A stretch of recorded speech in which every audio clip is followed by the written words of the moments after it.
Bonjour à tous, merci de la confiance. Vous savez, la première chaîne YouTube à travers les mondes télé, Chango. Vous en êtes mingi, vous avez Nabino, entretien et allélo, tu es ambi pour Nabino. Partin n'a pas perdu les élections, il a gagné les élections. Boye bisa bango bati kapeli seki.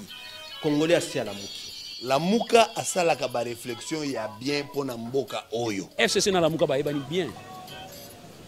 Manque à confiance ils a déjà. Il n'y a aucune coalition entre FCC et Nalamouka. Le fait que nous gardions jalousement les preuves que nous avons, c'est parce que nous avons un grand respect pour nos frères. Ensemble, union sacrée. Le blocage au niveau de la CENI a un nom. Il s'appelle Monsieur Félix Tshilombo.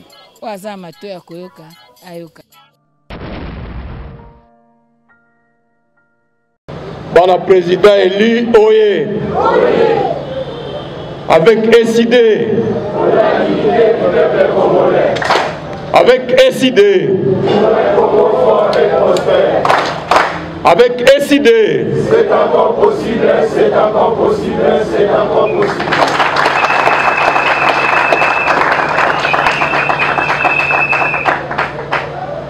Merci de la parole. Mwanamboka Abbé Faustin.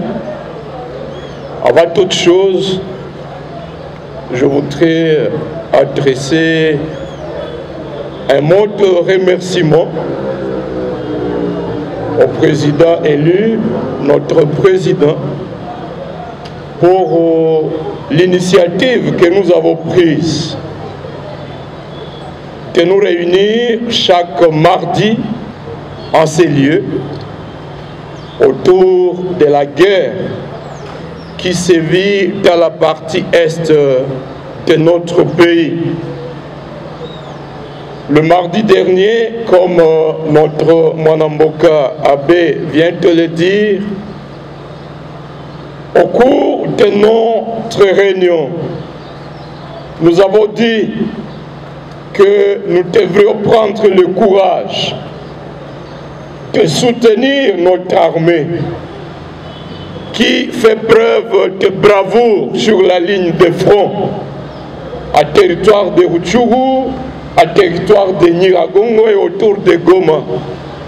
Nous avons dit également que dans nos campagnes de mobilisation, nous devrions continuer à dénoncer l'agression dont notre pays est victime de la part du Rwanda.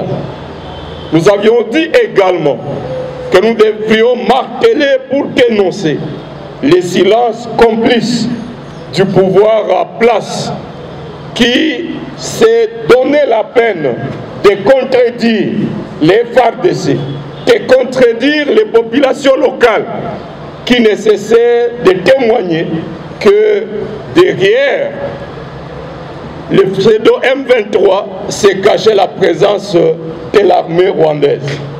Aujourd'hui, nous pouvons nous féliciter du résultat atteint. Et je voudrais que tous ensemble, nous puissions nous applaudir et applaudir particulièrement cette initiative que nous avons prise.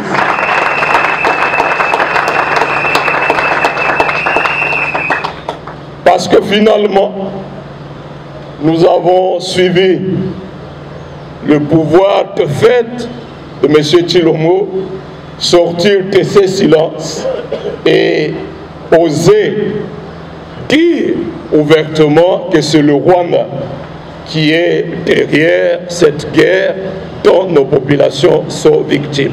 Ça, c'est une victoire de la pression que nous menons tous ensemble. La deuxième chose que je voudrais dire avant d'aborder les vifs de notre échange de ce soir, c'est de vous informer que samedi dernier, en date du 28 de ce mois, dans la localité de Beoumanyama, à province du Nord Kivu, territoire de Beni, c'est à l'ouest du chef-lieu de Beni, à Oicha, à 3 km de l'Ituri.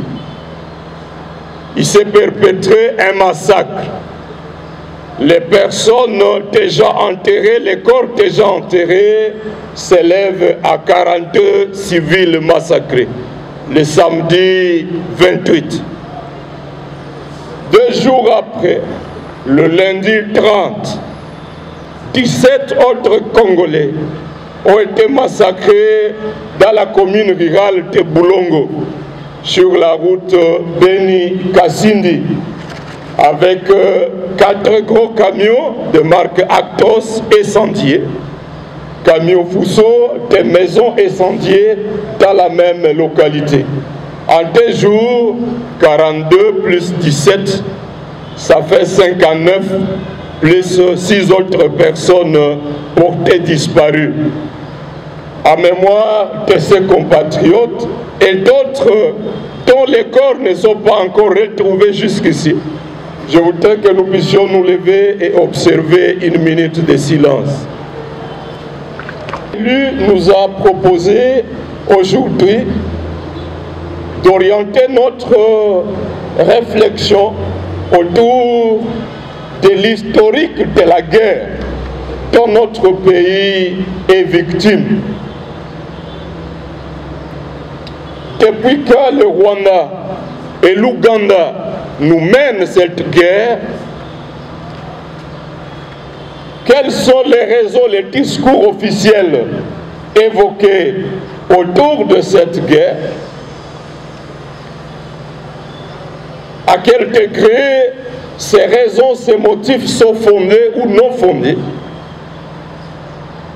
Que devons-nous faire pour y mettre fin?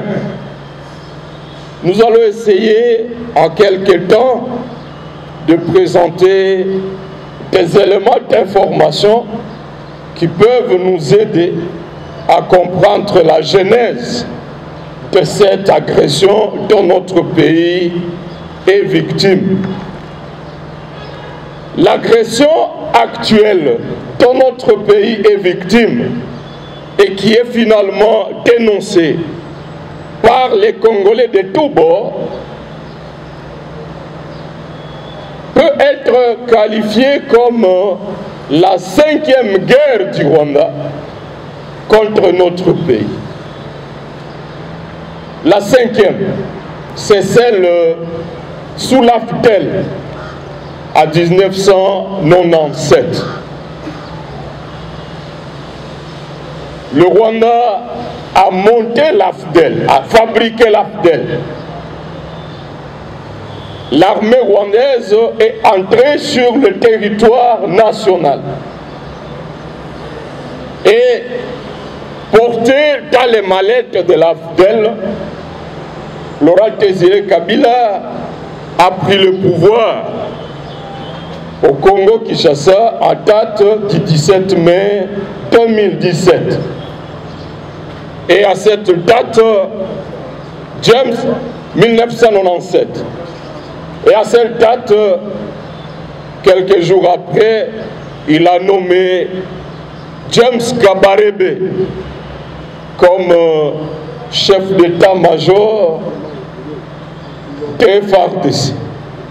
James Kabarebe, devenu par la suite ministre rwandais de la Défense, et aujourd'hui en charge des services de renseignement du Rwanda. Laurent Désiré Kabila va le nommer chef d'état-major général de FARDC en 1997. Pourquoi le Rwanda intervient en agression contre notre pays? Le discours officiel du Rwanda et de l'Ouganda, c'est que pour le Rwanda, la présence des réfugiés rwandais venus de leur pays en 1994 et qui étaient basés à Goma, à Bukavu, à Rutshuru, dans les différents territoires du Sud Kivu, la présence de ces réfugiés était une menace à la stabilité du Rwanda.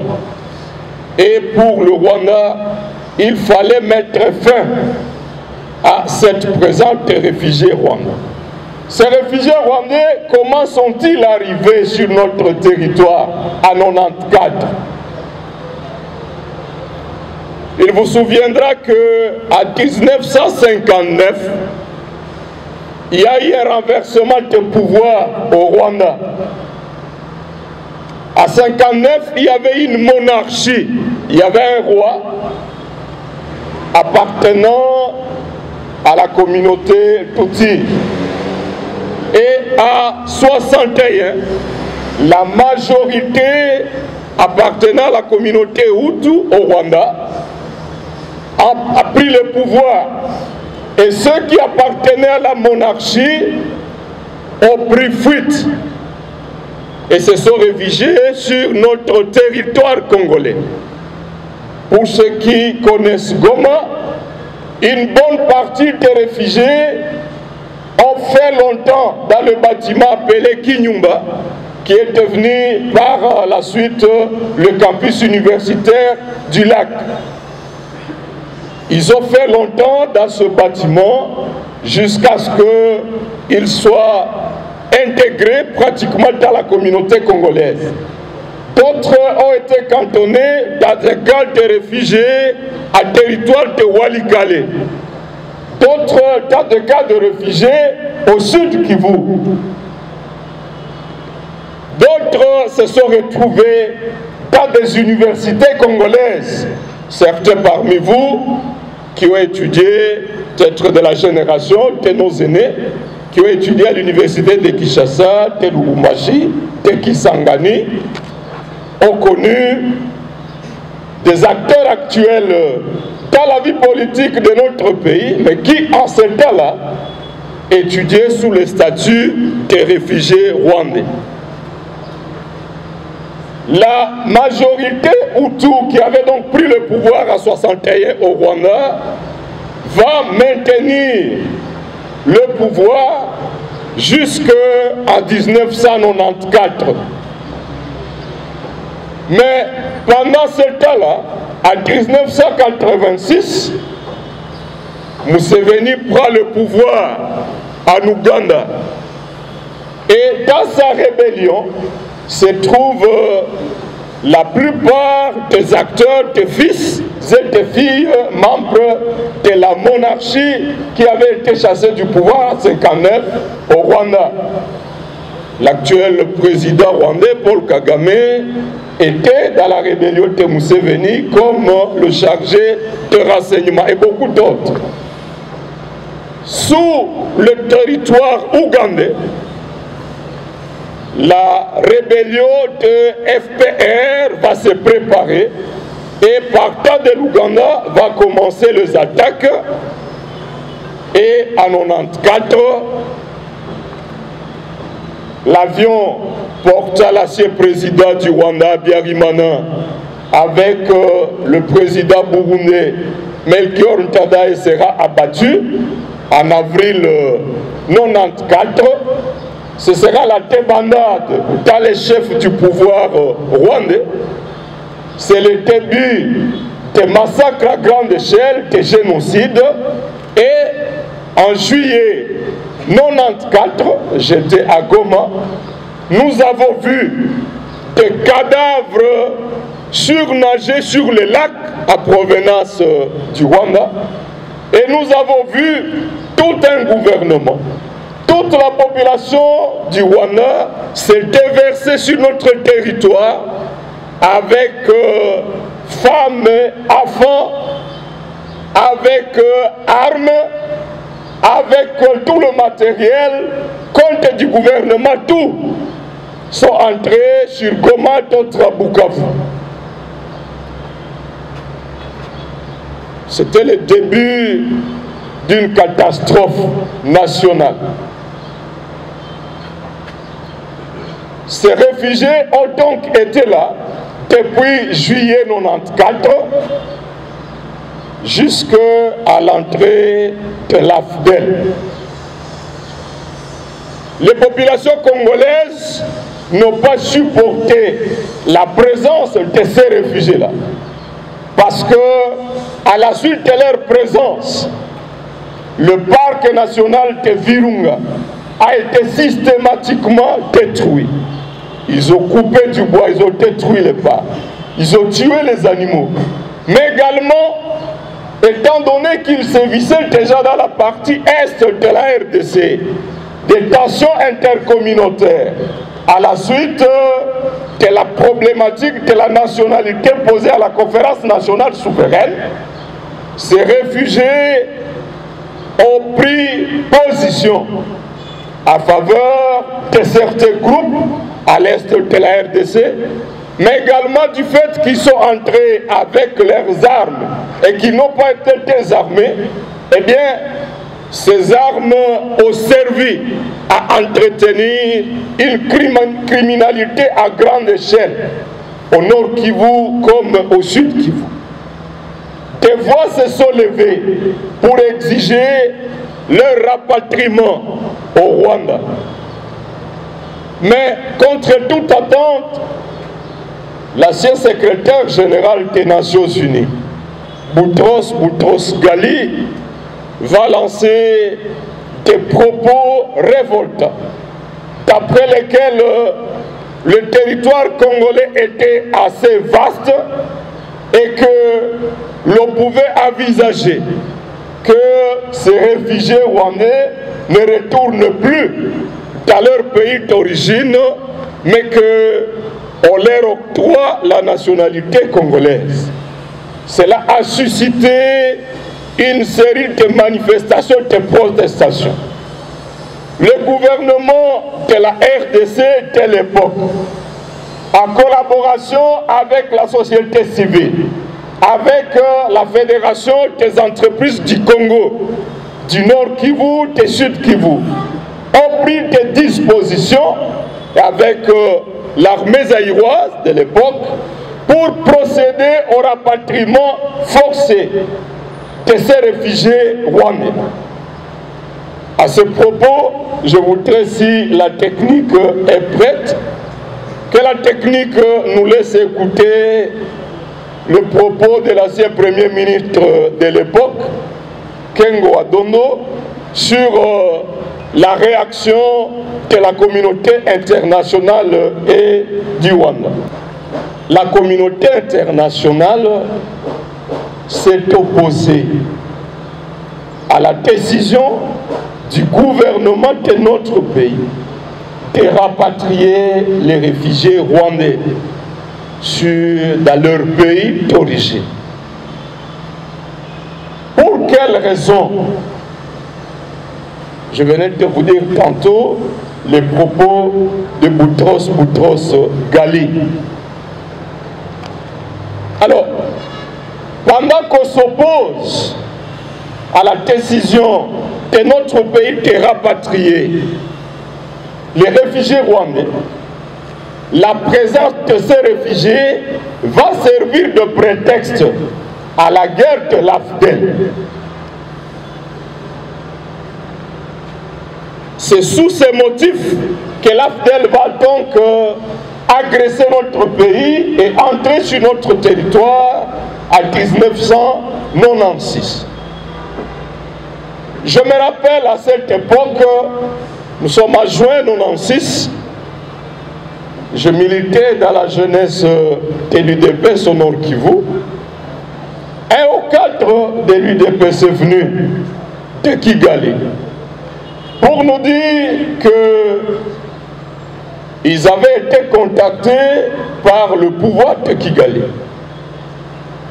qui leur avait informé qu'ils planifiaient une opération militaire pour rapatrier les réfugiés et qu'ils sollicitaient la collaboration des Congolais pour qu'ils en profitent à vue de réaliser le changement de pouvoir dans leur pays. Et que ces cadres contactés ont répondu au pouvoir rwandais qu'ils étaient d'accord pour les aider à rapatrier les réfugiés, mais que l'intervention du Rwanda devait se limiter au rapatriement de ces réfugiés-là, sans interférer dans les affaires de politique intérieure de la RDC. et que le pouvoir de Kigali a refusé. Et il revenait pour dire, il a compris que derrière la question des réfugiés se préparait autre chose.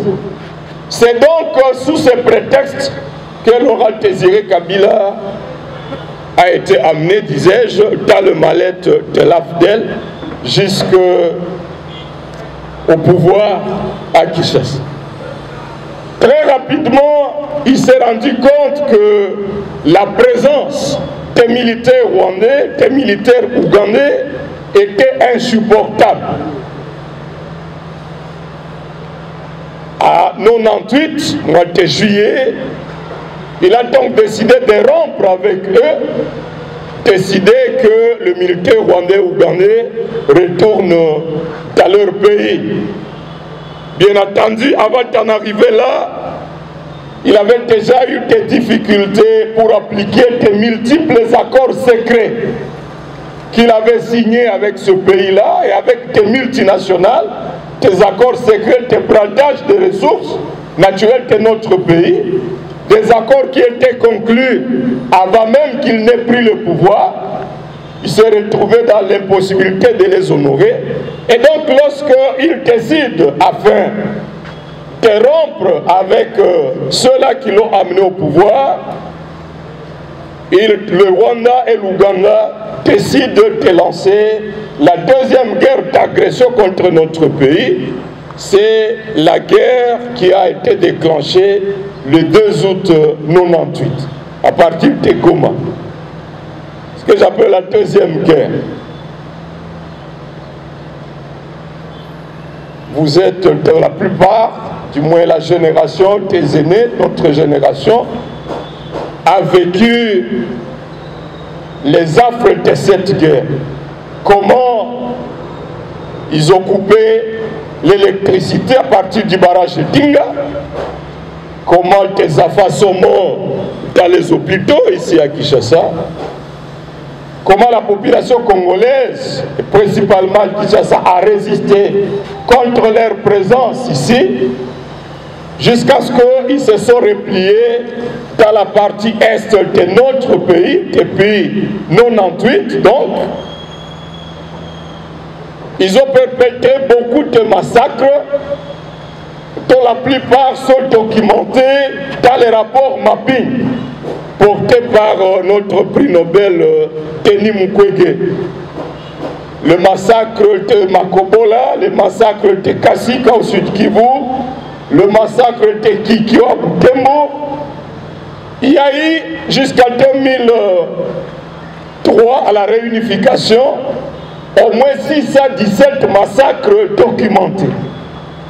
Sans oublier le massacre de Kisangani de 2002.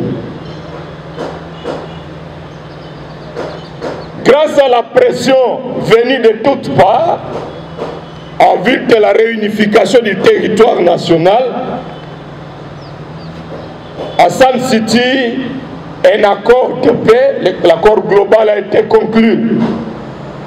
Et à la suite de cet accord, le 30 juin 2003, le gouvernement de transition a été mis en place sous la formule de 1+4. Au mois de septembre 2003, un état-major général intégré a été mis en place à Kinshasa en vue de la création d'une seule armée qui devait intégrer les différentes armées de rébellion. Bref, le processus de réunification du territoire national a été lancé sur le rail. Et les institutions nationales ont commencé leur fonctionnement au siège des institutions. Je ne voudrais plus revenir sur le contexte que vous avez vécu, mieux vécu que moi, où en 2001, Laurent Désiré Kabila est assassiné par ceux-là qui l'avaient mis au pouvoir. Joseph Kabila prend le pouvoir et une semaine après, il a une rencontre surprise avec Kagame qui venait dans l'implication dans l'assassinat de Laurent n'était pas à démontrer. Quelques temps après, on va assister à un certain réchauffement des relations entre les deux pays, bref, jusqu'à la réunification. Donc, 93 septembre 2003, réunification de l'état-major général. Malheureusement, curieusement, au même moment que les institutions nationales de réunification sont mises en place, le Rwanda planifie déjà la troisième guerre contre le Congo. Comment cette troisième guerre est planifiée? Kunda Baltware, qui était un ancien militaire rwandais, acteur dans le RCD, il va refuser de venir à Kinshasa pour intégrer l'armée nationale et il va se réfugier dans le maquis du Massissi au nord Kivu. Il va commencer le CNDP et le CNDP lance la troisième guerre d'agression le 2 juin 2004 par la prise de la ville de Bukavu. La prise de Bukavu est une résistance, une hostilité à la réunification de l'armée nationale parce que le général Nabiolwa, qui venait d'être nommé dans cette ville, a voulu commencer à démanteler les caches d'armes que les anciens officiers de FARDC gardaient dans leur résidence. Celui qui était son adjoint Mutebutsi va s'y opposer et va lancer une rébellion contre lui. Le Rwanda va revenir à renfort contre notre armée. Nabiolwa va s'échapper de justesse. Le général Mbunja Mabé sera nommé à la tête de la région militaire du Sud Kivu, à Bukavu, à remplacement de Nabiolwa. Et c'est sous la présence de Mbunja Mabé que Mutebutsi va revenir du Rwanda et Kunda Baltware va venir de Massissi au nord Kivu. Les deux forces vont faire jonction pour prendre la ville de Bukavu le 2 juin 2004. C'est grâce à votre pression. Vous vous êtes élevé comme un seul homme. Les étudiants sont descendus du campus de Kinshasa, toute la population quinoise. Et à la suite de la mobilisation à Kinshasa, Matadi, Lubumbashi, Kisangani, Bukavu, toutes les provinces se sont levées pour dire non à cette agression. La communauté internationale a exercé des pressions sur le Rwanda, qui a ordonné, qui a retiré ses troupes, qui a ordonné à Mutebutsi et à Kunda de se retirer de Bukavu. Mais laissant derrière eux un bilan extrêmement lourd, des femmes violées, des boutiques pillées, les marchés de Kadutu incendiés, un désastre humanitaire grave. Jusqu'à ce jour, justice n'a jamais été rendue. Kunda va donc se retirer à nouveau dans le Massissi pour poursuivre la guerre sous le CNDP. 2004, 2005, d'autres tentatives vers le Grand Nord, Lubero, Butembo. 2006, quelques jours avant les élections, il a pris la localité de Saki à 27 km de Goma. C'est grâce à l'intervention des troupes onisiennes qu'on a arrêté son avancée sur Goma. 2006 donc va s'achever, les élections vont se dérouler telles que vous les avez connues. 2007, il va poursuivre sa rébellion. Les FARDC vont se réorganiser pour lancer une offensive contre le CNDP. Le 15 octobre, un ultimatum est lancé contre le CNDP. C'est Kabila qui les lance pour 15 jours. Mais dépassé l'ultimatum terminé, les FARDC ont passé à l'attaque. Ils ont repris une localité symbolique appelée Mouchaki, c'est à l'ouest de Goma, le 5 décembre. Mais l'armée rwandaise est entrée massivement, venant par le lac Kivu. Et le 10 décembre, Mouchaki a été repris, témoin de FARDC, une défaite inimaginable. Les documents que j'ai lus parlent de pas moins de 2000 militaires tués par l'armée rwandaise, militaires congolais, lors de cette attaque. C'est à la suite de cette agression anti-rwandaise de 2007 que Kabila va décider de la convocation de la fameuse conférence de paix, conférence de Goma de 2008.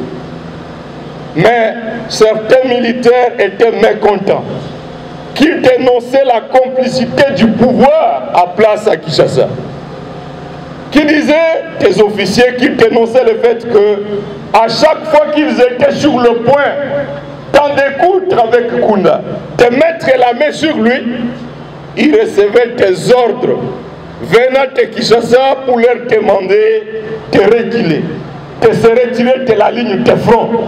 Bref, la complicité du pouvoir à place a été pour beaucoup dans cette défaite afin de justifier ces fameux dialogues de Goma avec le CNDP. La conférence de Goma va donc commencer en janvier 2008. À l'issue de cette conférence, les groupes armés vont signer ce que l'on a appelé les actes d'engagement de Goma. On va lancer ce que l'on a appelé le programme Amani Léo. Et Bosco Ntaganda sera désigné commandant chargé des opérations Amani Léo, du programme Amani Léo. Mais au mois d'août, le CNDP va se retirer du programme Amani Léo et reprendre la guerre. Soutenu, aidé par le Rwanda, ils vont prendre le camp militaire de Rumangabo le 26 octobre 2008. À la suite de la chute de ces camps, nous avons appris que Kabila est parti précipitamment à Kigali et ils ont signé des accords qui sont restés secrets jusqu'à ce jour. Quel est le contenu de ces accords? Comme je le disais, ils sont restés secrets.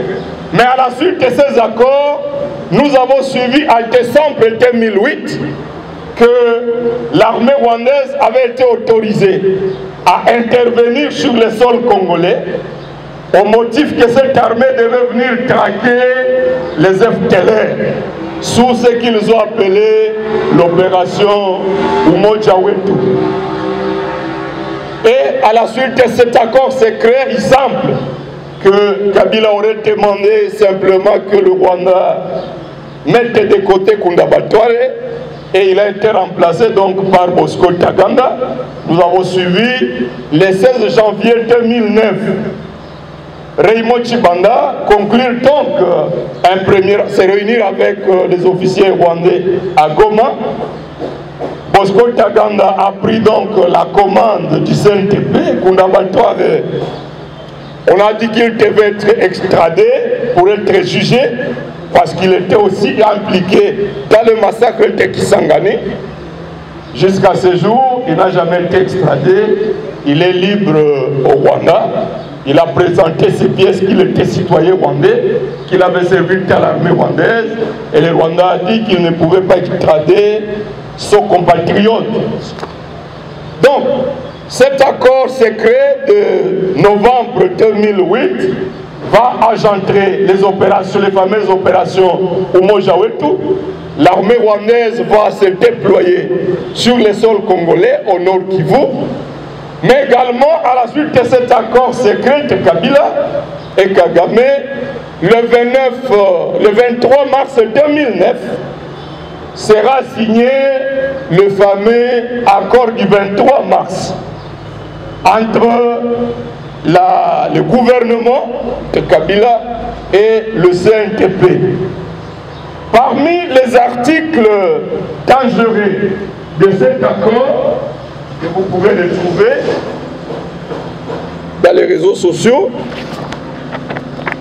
Un des articles de cet accord, au P12.7, dit ce qui suit. Le gouvernement s'engage à prendre en charge les blessés de guerre, orphelins et veuves des ex-éléments CNDP dont la liste sera produite par le CNDP. Les partis conviennent de la reconnaissance formelle des grades des ex-éléments CNDP, aussi bien dans la police nationale congolaise que dans les FARDC. Cette question sera administrativement réglée de manière globale dans le cadre des OG et les actes réglementaires y afférents seront pris. Les efforts pour une logistique efficace au profit des unités sur le terrain seront renforcés. Ils ont donc convenu d'intégrer les éléments du CNDP, auteurs de crimes depuis le RCD, auteurs de crimes à Bukavu et d'autres crimes qu'ils ont perpétrés. Il y a ce qu'on a appelé le massacre de Kiwanja. Plusieurs massacres. Non seulement on leur accorde l'amnistie, mais également les éléments CNTP seront intégrés dans la police et dans l'armée. Document intéressant dans l'ouvrage du père Minani, où l'on retrouve que le CNDP a présenté les noms de 6263 éléments qui ont été présentés, intégrés dans les FARDC, 6263, et le nombre de 1885 intégrés dans la police. Le total vous donne 8148 éléments intégrés dans nos forces de défense et de sécurité. 8148. Selon toujours les recherches que vous retrouvez dans cet ouvrage intéressant du père Rigobert, avec cette intégration, le CNDP a occupé 43% des fonctions de commandement dans les régiments, les bataillons déployés au Nord Kivu. Sur 47 officiers qui commandent les troupes, 87, les M23, les CNDP en avaient donc 43%.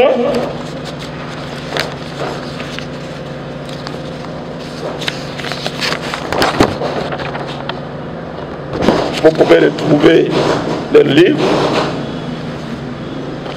43%. Et pour le Sud Kivu,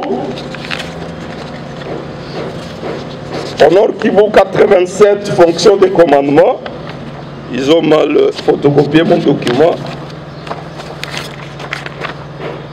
Sur 87 fonctions de commandement des secteurs et régiments, les officiers issus du CNDP en occupent 37. Donc sur 87, ils occupent 37.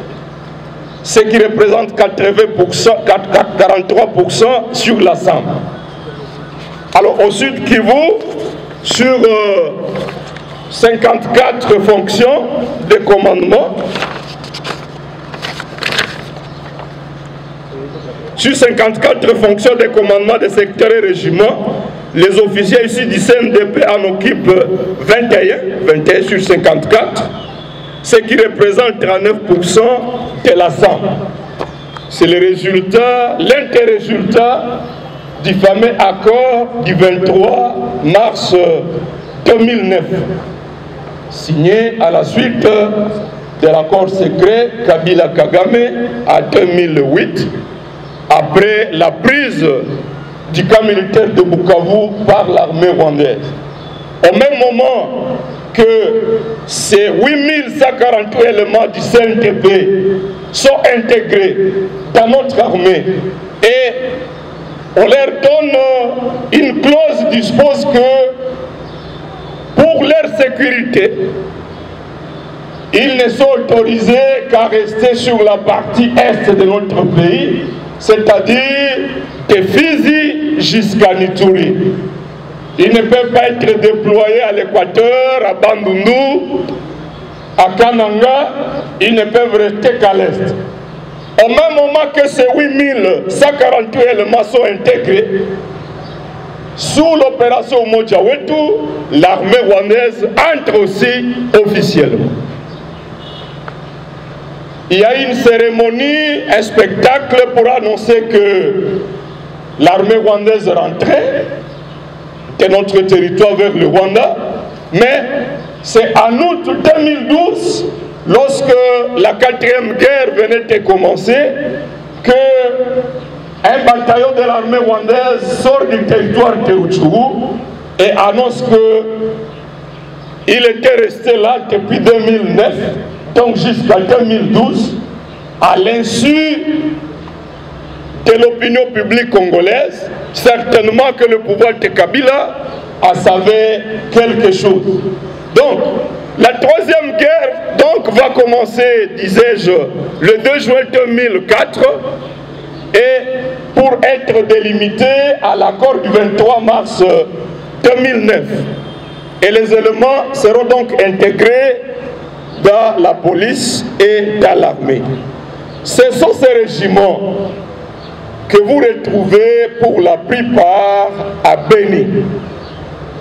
Les régiments sous le commandement du fameux colonel Bissambaza, qui a été nommé commandant régiment à la suite de cette intégration, est déployé à Beni. Des colonels Tito Bizuru, des colonels Biamungu, cités dans les rapports mapping pour le massacre de Kisangani. Il va se retrouver commandant du 8e régiment qui a commencé le massacre de Tengadi à Beni. Le régiment du colonel Thomas Mourenzi, vous allez retrouver son nom ici. Dans cette intégration, il reçoit le commandement des bataillons, qui a été cité comme ayant été à la base de l'assassinat du colonel Mamadou Ndala. Tous ces régiments-là donc seront déployés à Beni pour la plupart et à Nituri au nom de l'accord du 23 mars 2009. Pendant ce temps-là, comme je le disais la fois dernière, alors que les bataillons congolais formés à Kindu et formés par d'autres dans le cadre de la coopération avec la Belgique, avec les États-Unis, venaient de faire d'abattre un travail extraordinaire en 2012 en mettant à déroute les M23, je vais revenir, et la rébellion des ADF en avril 2004. Ces bataillons seront donc démantelés, retirés de Beni, retirés de l'Est de la RTC pour laisser place au seul régiment issu du CNTP. Et plus grave, non seulement le général Baouma va mourir dans des conditions, dans des circonstances floues en Ouganda. Après sa mort, c'est Mundos qui va prendre le commandement des opérations. Et contrairement au système qui existait avant, où Baouma, il était à la fois commandant de la région militaire du Nord Kivu et commandant des opérations à Beni comme à Rutshuru contre les M23, Kabila va changer de système. Mundos est nommé commandant secteur. En même temps, à Goma, on nomme un commandant zone de défense et un 3e général devient commandant région. C'est la cacophonie dans le commandement. Donc, non seulement les bataillons vaillants congolais sont retirés, non seulement Baouma est tué, mais également la chaîne de commandement est perturbée intentionnellement. Et c'est alors que le massacre va commencer. Baouma est tué le 31 août. La chaîne de commandement est perturbée à sa suite au mois de septembre. Et le massacre commence l'été octobre 2014. Alors, la 4e guerre, je disais que pour moi, celle que nous vivons ici, c'est la 5e. La 4e guerre commence le 1er avril 2012 avec la création du fameux M23. 2012, il commence en territoire de Massissi, rapidement il se déploie en territoire de Rutshuru et le 20 novembre 2012, ils prennent le contrôle de Goma, qu'ils vont contrôler pendant 2 semaines, je pense. Ils vont piller tes véhicules, ils vont dévaliser tes maisons, ils vont tuer. Ils vont piller tes biens publics.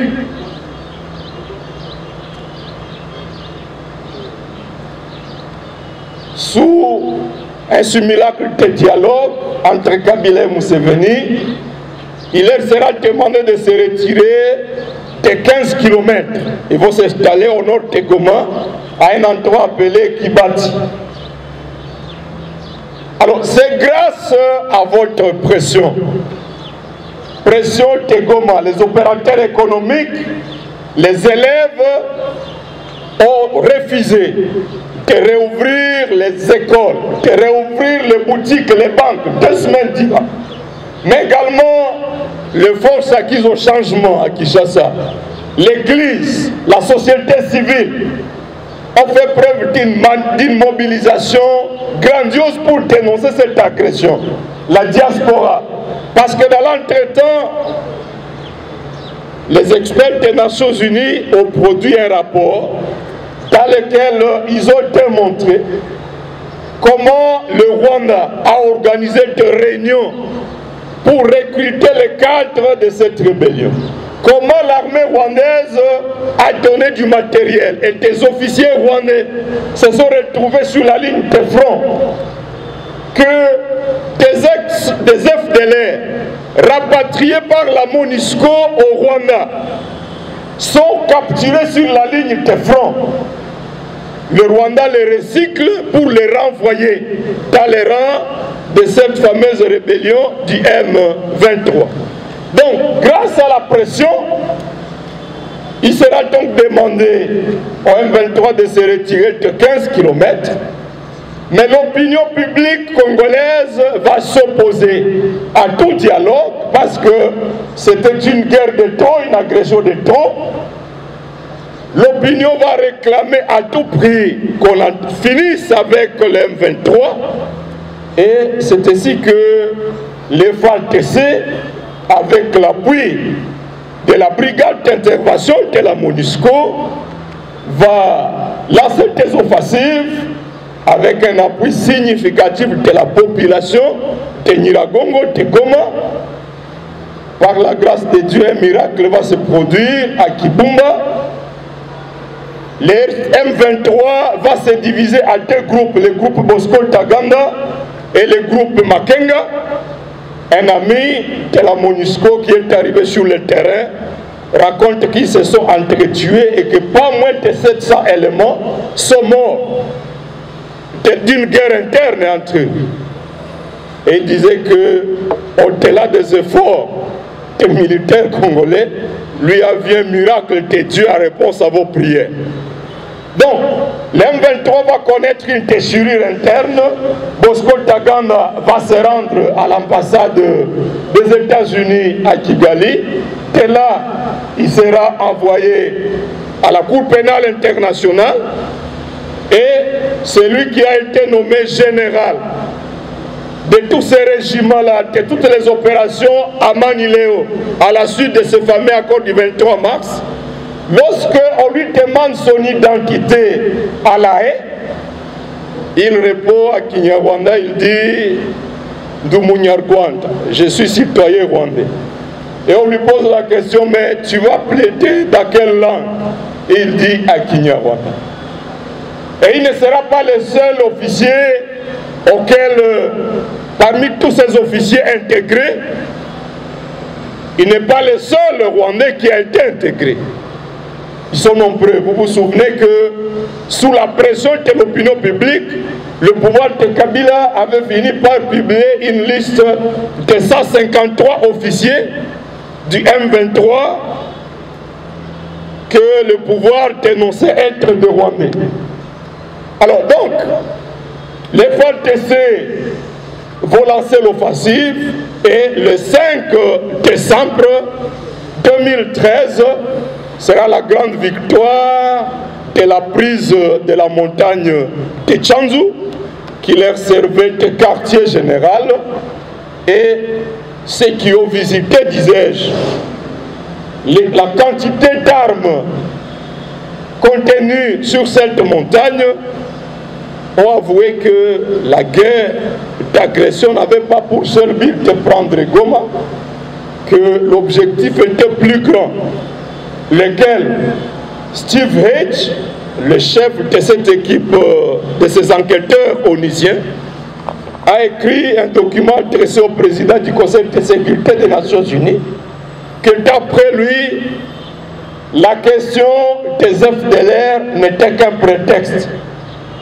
On pouvait bien accepter que les FDLR constituaient une menace contre le Rwanda en 1997, mais que 10 ans après, 15 ans après qu'ils aient été combattus longuement, que la fameuse opération Umoja Wetu les ait pourchassés, que le Rwanda les ait pourchassés sous le RCD, sous le CNTP. D'ailleurs, à la fin des opérations Umoja Wetu, l'armée rwandaise disait que les FDLR ne restaient qu'entre 300 et 600 éléments affaiblis. Steve Hedge disait donc que la menace FDLR ne pouvait plus justifier l'agression de notre pays par le Rwanda, qu'il fallait chercher le motif ailleurs. Le motif serait lequel? L'une des hypothèses, c'est l'exploitation des ressources naturelles. Mais est-ce que cette raison est suffisante? D'autant plus que le Rwanda était déjà présent sous Kabila dans les institutions et ils avaient beaucoup d'avantages économiques avec notre pays. Pour Steve Hedge, à l'issue de ses entretiens avec certains officiers de renseignement rwandais, il a conclu que la seule raison qui justifie ces guerres à répétition du Rwanda contre notre pays, c'était l'ambition de créer ce qu'ils appellent la République fédérale autonome de l'Est de la RDC. Un officier de renseignement lui disait que Goma devait être considéré par rapport à Kinshasa avec le même statut que Juba avait vis-à-vis de Khartoum au Soudan. Et que c'était l'argument, pour lui, la raison qui justifie ces interventions, ces guerres à répétition, qui procèdent à un plan de balkanisation, comme le président élu l'a toujours dénoncé. Donc, la 4e guerre commence le 1er avril 2012 pour s'achever avec la signature de ce qu'ils nous ont appelé la déclaration de Nairobi.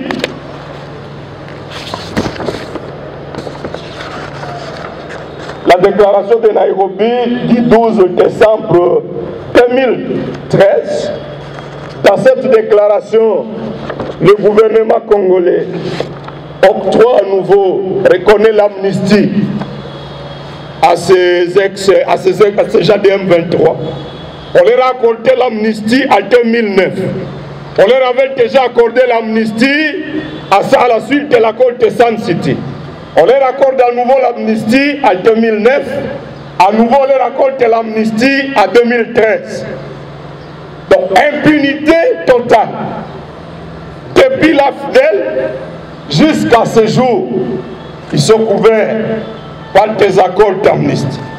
Dans cette même déclaration de Nairobi, on les reconnaît le droit que les éléments du M23 seront réintégrés dans nos forces de sécurité et de défense.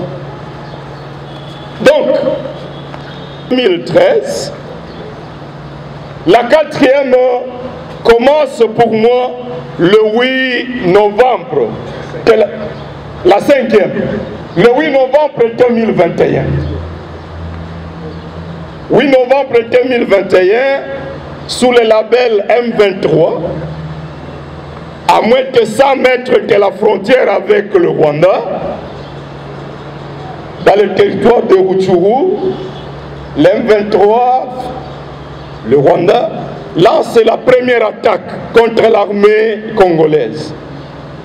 Jusqu'au 28 mars 2022, 4 incursions avaient déjà été dénombrées à Rutshuru, dans lesquelles nombreux de nos militaires sont tombés, des populations jetées sur la rue, jusqu'à la semaine dernière où des élèves du territoire de Nyiragongo, de Rutshuru, ont été empêchés de participer à l'épreuve des examens d'État. Sous cette 5e guerre, l'armée congolaise avait publié un communiqué au mois de février, dans lequel l'armée, le porte-parole de FARDC, disait qu'ils avaient capturé 2 militaires rwandais. Et dans le communiqué, l'armée donne leur numéro matricule, avec leurs unités. À la suite de ce communiqué, Tshilombo a été pris de panique et Mouyaya a été le premier à contredire le porte-parole de notre propre armée pour dire que le Rwanda n'y était pour rien. Quelque temps après, je crois le 12 mai,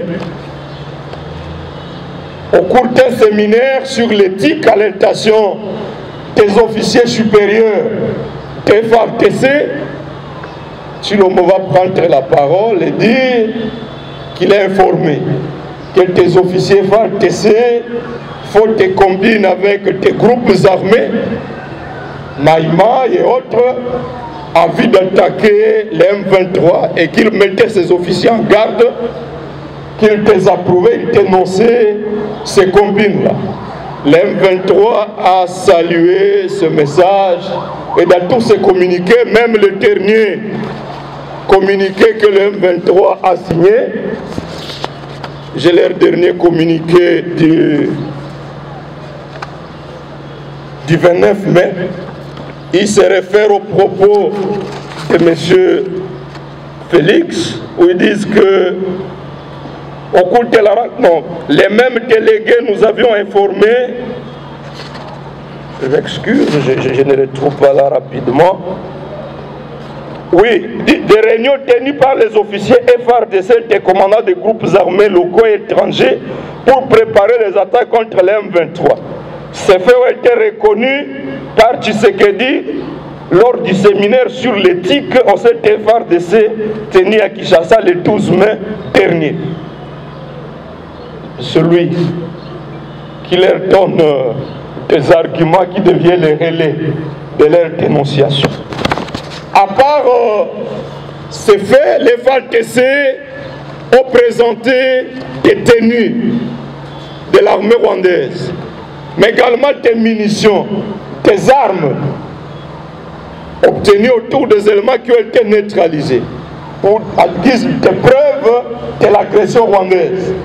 Et tout dernièrement, les populations du village Biruma, c'est sur la route de Goma-Rutshuru, ont attrapé 2 militaires rwandais avec leurs armes et ils les ont remis au FARDC. Le porte-parole de FARDC a fait une communication à l'occasion de laquelle il a présenté ces 2 militaires. Bref, la présence du Rwanda est incontestable. Il s'agit de la 5e agression du Rwanda contre notre pays. Comme je l'ai dit tantôt, le motif contre les FDLR, cet argument ne tient pas. Le Rwanda a un objectif, celui d'agir de manière soft pour infiltrer davantage d'éléments au sein de nos forces de sécurité et de défense. De cette manière, il peut se rassurer d'avoir le contrôle de la partie est de notre pays, de Fizi jusqu'à l'Ituri. Quelle est l'issue probable? Nous apprenons que ce soir, il y aura réunion du Conseil de sécurité autour de la question.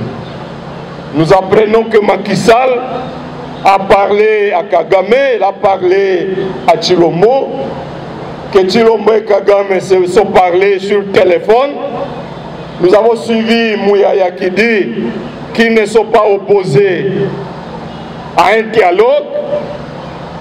Donc il n'est pas surprenant que malgré le fait que le pouvoir ait récupéré toutes les dénonciations que nous avons faites de l'agression, de caractère terrorisme du M23, il n'est pas surprenant que demain ou après-demain, nous apprenions que le pouvoir de Chilombo ait signé à nouveau un accord avec le M23. D'autant plus que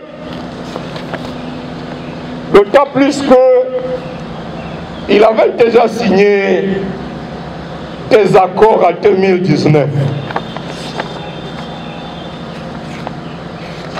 J'ai amené une copie de la lettre signée par M. Ibalangi du 20 novembre 2019 qu'il adressait à l'auditeur général.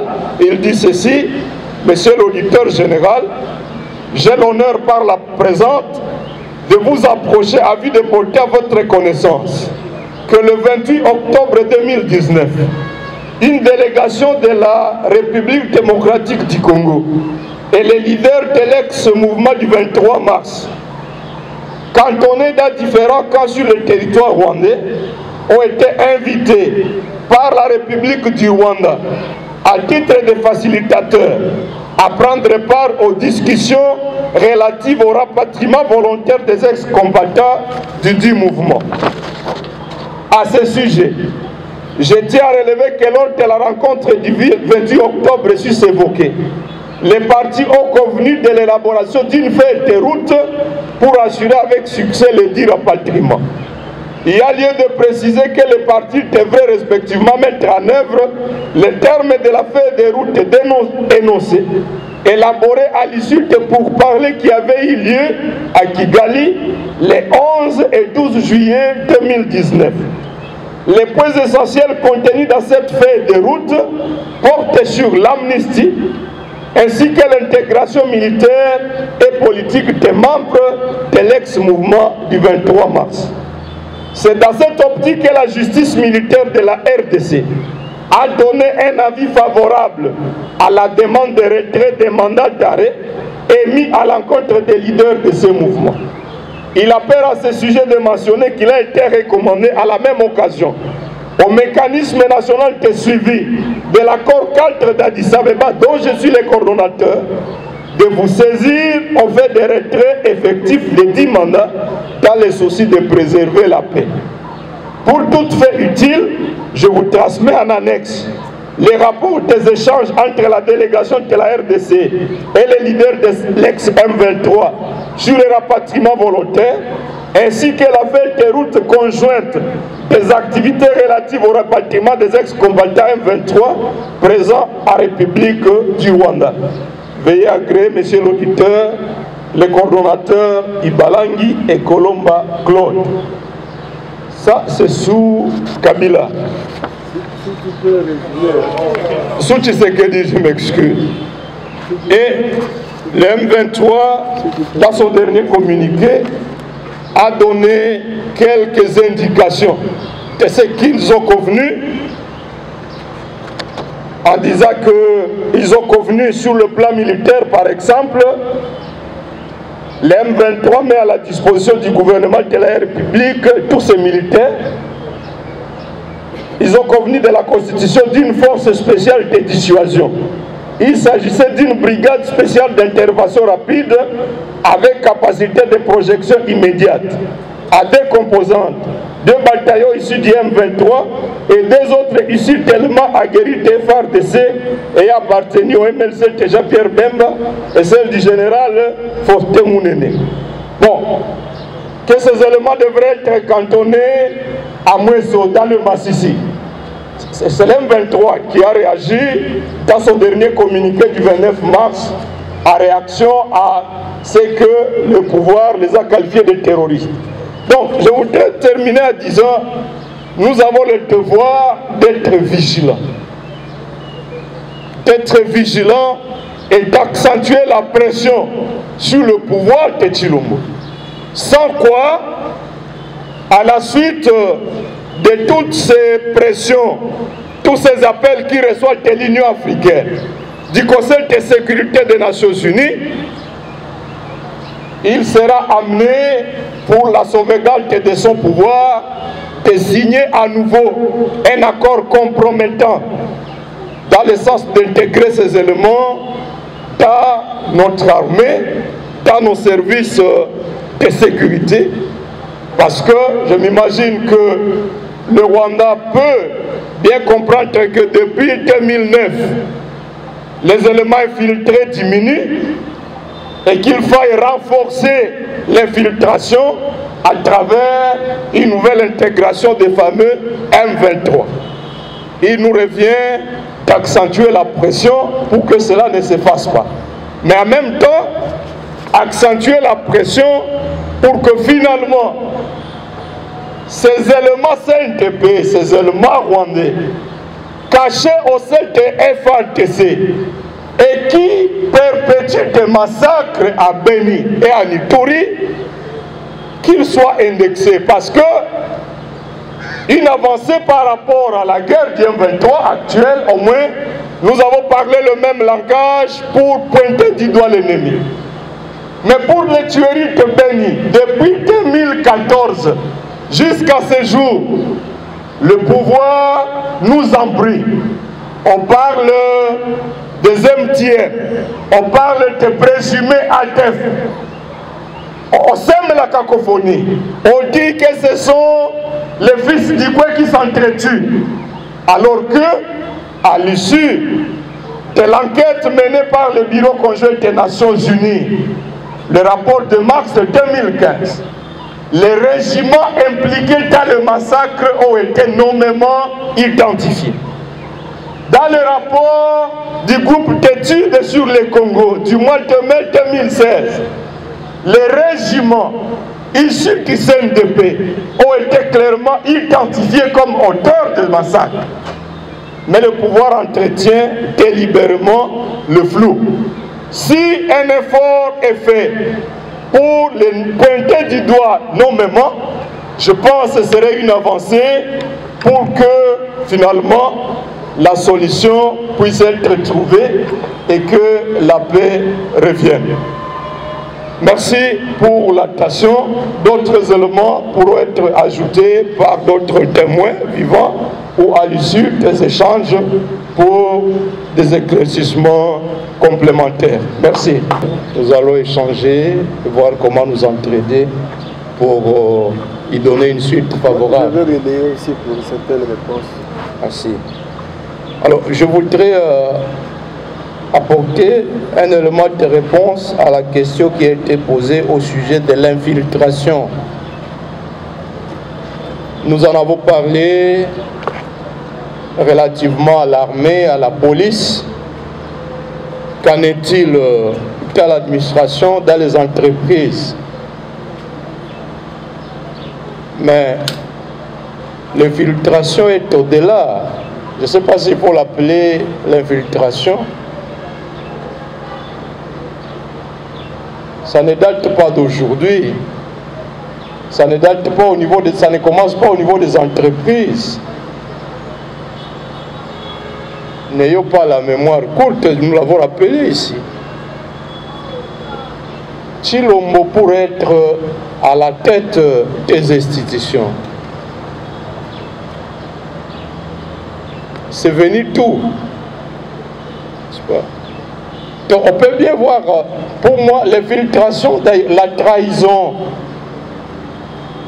des fils congolais est plus nocive que même l'infiltration par des éléments étrangers connus. Donc au-delà même des entreprises publiques, le Rwanda nous contrôle aujourd'hui, à commencer par la présidente de la République, la première institution du pays.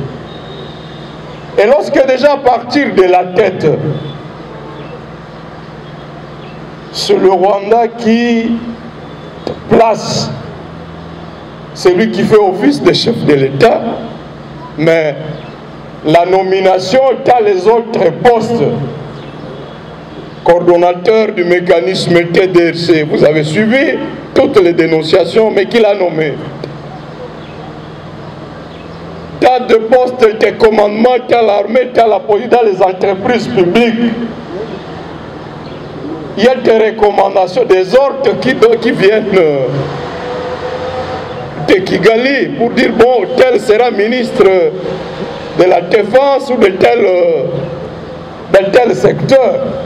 Donc, je n'ai pas fait une enquête sur ce qui est fait au niveau des établissements publics, des entreprises, mais à partir du moment où, au sommet de l'État, se trouve un agent du Rwanda et de l'Ouganda, il va de soi que dans les autres institutions, le problème est grand. Alors la solution, comme l'a dit le modérateur, je crois que nous devons nous battre conséquemment. Notre parti le dit bien, pour la dignité du peuple congolais. La dignité, c'est aussi la souveraineté, c'est surtout la souveraineté. Nous devons commencer par là. Ne plus supporter que le Rwanda aille jusqu'à nommer un président de la République sur notre pays, dans notre pays. Jusqu'à ce que des députés élus soient rejetés, mais qu'on ait des personnes qui parlent au nom du peuple congolais qui n'ont pas reçu mandat. Donc, à côté de la vigilance, de la mobilisation contre l'agression, comme l'a dit Faustin, nous devons nous radicaliser davantage autour du processus électoral pour que demain nous ayons non seulement le président de la République élu, mais également la majorité parlementaire composée de véritables patriotes, des gouverneurs de province, des patriotes véritables, des députés provinciaux. Et lorsque la souveraineté est rétablie, tous ces traîtres, tous ces infiltrés dans différents services n'auront plus assez de marge et de manœuvre pour saboter la souveraineté de notre pays.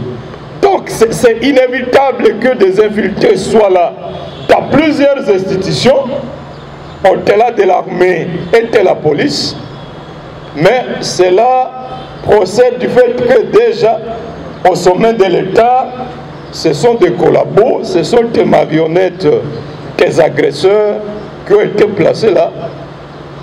Malheureusement, la majorité des Congolais a pensé que de cette agression pouvait venir quelque chose de bien à notre profit. Donc, c'est une interpellation pour nous tous pour que l'on mène les combats jusqu'à ce niveau-là. Chers frères et sœurs, l'heure est grave.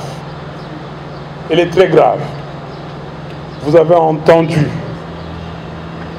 Vous avez entendu les Rwandais met en avant l'épouvantail du FDLR.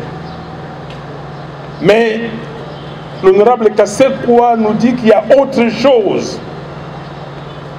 Et à chaque fois, les Rwandais disent que c'est un problème entre les Congolais. Mais si c'est un problème entre les Congolais, qu'est-ce que l'armée rwandaise vient faire dans cette affaire? Parce que Les experts des Nations Unies l'ont démontré. Les militaires des FARDC l'ont démontré. Et donc, nous, Congolais, nous devons prendre nos responsabilités. Pourquoi? Parce qu'aujourd'hui, tous les autres pays du monde se développent, y compris certains pays africains. Mais le Congo est à la traîne. À la traîne, malgré ses multiples ressources naturelles. Est-ce que nous sommes des sous-hommes, des sous-femmes? Nous sommes des sous-humains pour ne pas être en mesure de prendre le destin de notre pays entre nos mains? Et c'est pour cela, nous devons nous réagir. Mais avant que nous puissions réagir, pendant que nous réagissons, je vais dire ceci à la communauté internationale, ici représentée par le Conseil de sécurité des Nations Unies. Le Conseil de sécurité des Nations Unies doit prendre à bras-le-corps cette question de l'insécurité à l'est de notre pays. Insécurité causée pas par les Congolais, mais par les pays voisins.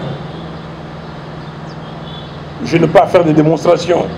Les Nations Unies le savent. Il faut que le Conseil de sécurité nous dise comment ils pensent résoudre cette question. Et j'invite aussi le président Macky Sall, président en exercice de l'Union africaine, et le président Joao Lorenzo, président en exercice du CIRGL, qu'il s'occupe de cette question parce que l'instabilité du Congo cause une instabilité totale pour l'Afrique. Nous devons à tout prix, maintenant nous-mêmes Congolais, prendre cette question à bras-le-corps. C'est pour cela que je demande à tous nos concitoyens qui sont dans la diaspora de faire ce que nous avons commencé de faire ici. C'est-à-dire, c'est vendredi 3 juin, nous allons marcher. Nous allons marcher pour montrer à la face du monde que nous ne sommes pas d'accord avec le Rwanda.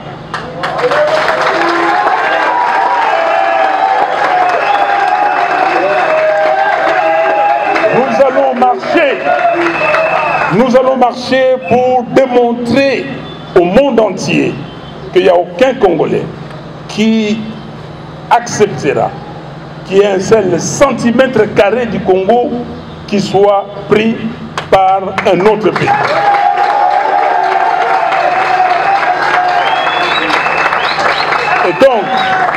Et donc, je vous le dis, je serai là moi-même.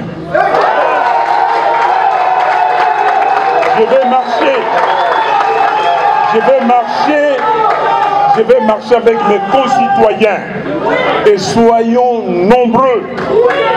Démontrons que nous aimons notre pays.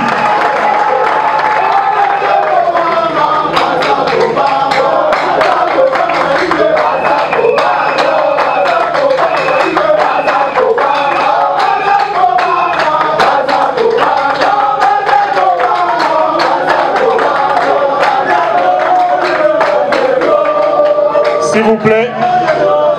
Alors, j'invite aussi nos compatriotes qui sont disséminés dans beaucoup de pays, dans la diaspora.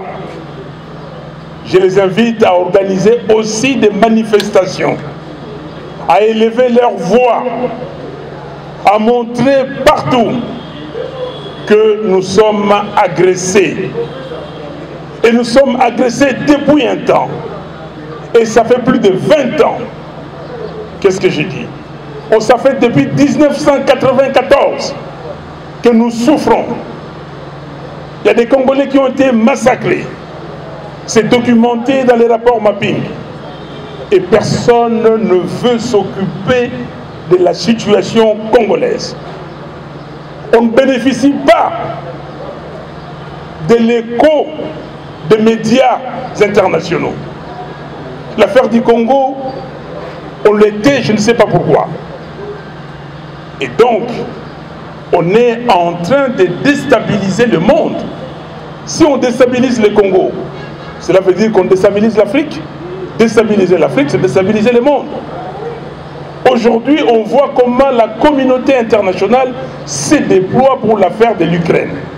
Et je demande à cette communauté internationale de se déployer de la même façon sur l'agression du Congo.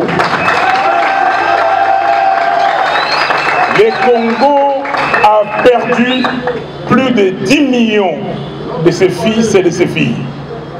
Le Congo a aujourd'hui plus de 6 millions de déplacés internes. Le Congo aujourd'hui a des enfants en son sein qui sont sans abri. Le Congo a plus de 27 millions d'enfants qui ne mangent pas à leur faim, ou même pas à leur faim, qui n'ont rien à manger. Alors que nous sommes un pays qui regorge de tout. Nous voulons développer le Congo. Nous voulons travailler pour le Congo. Nous voulons travailler pour la communauté internationale. Nous voulons travailler pour l'Afrique. Et pour travailler pour l'Afrique et la communauté internationale, il faut que nous commençons par travailler pour nous-mêmes. J'ai dit et je vous remercie.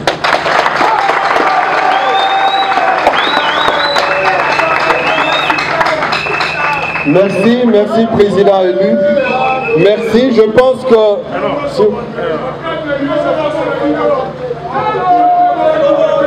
Mais,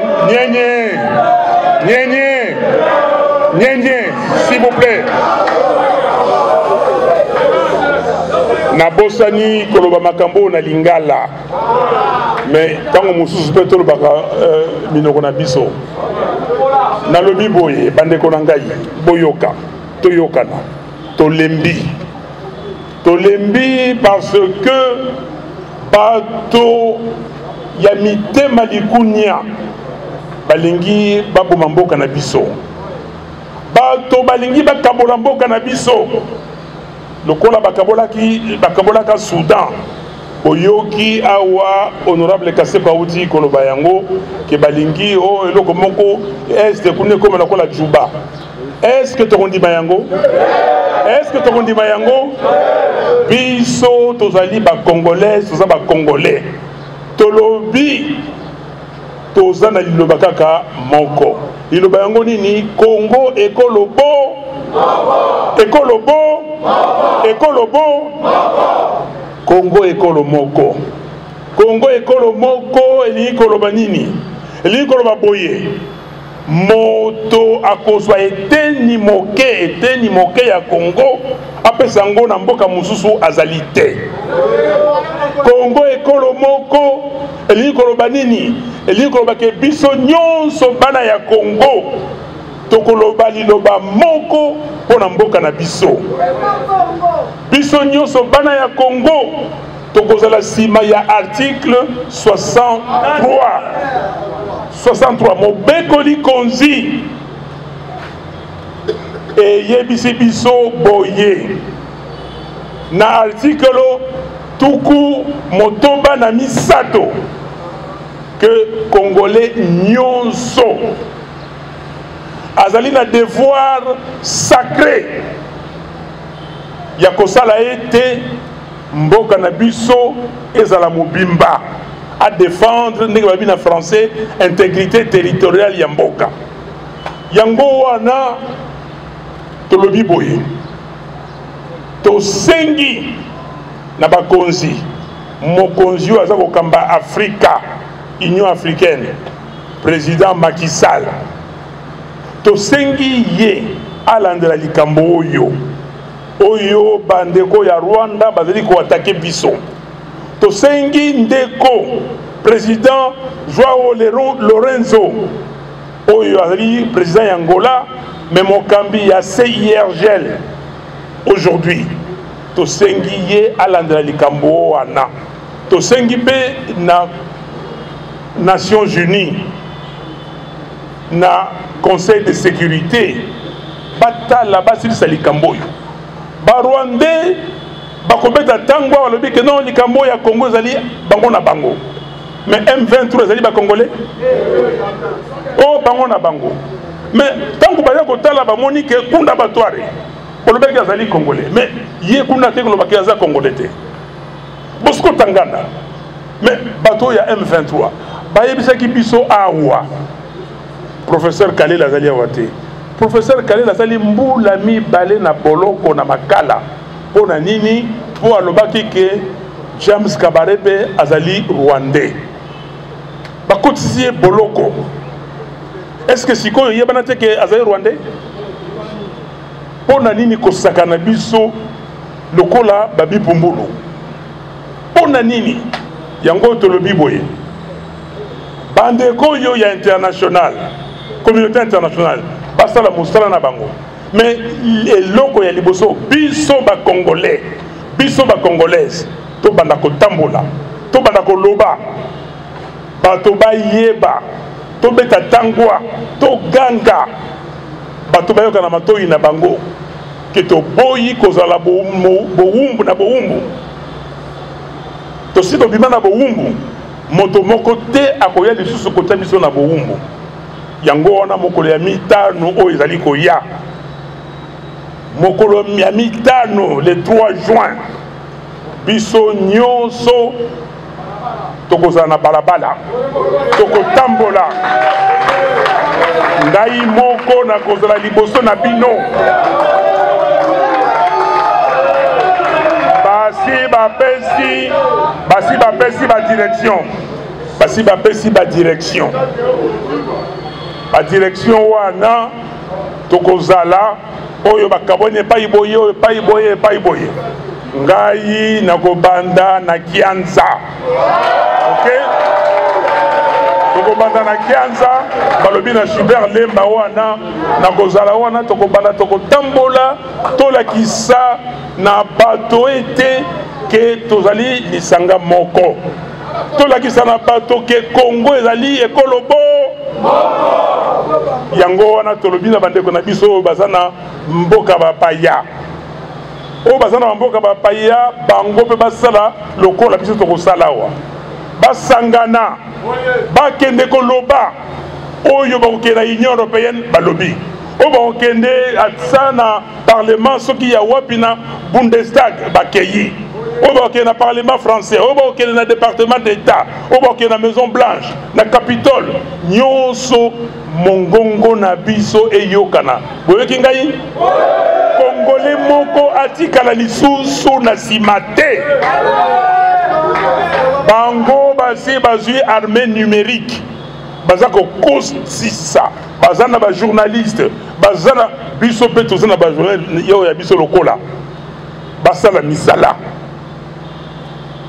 ndeko Simon auti kotangela biso biteni ya Biblia awa mboka nzambe atiaki yo biso awa ayebiti na atiaki biso yo oza congolais olingi kobatela mboka na yo te yo ozali congolais mboka ezali kokende yo oza kotala est-ce que ezalaka merci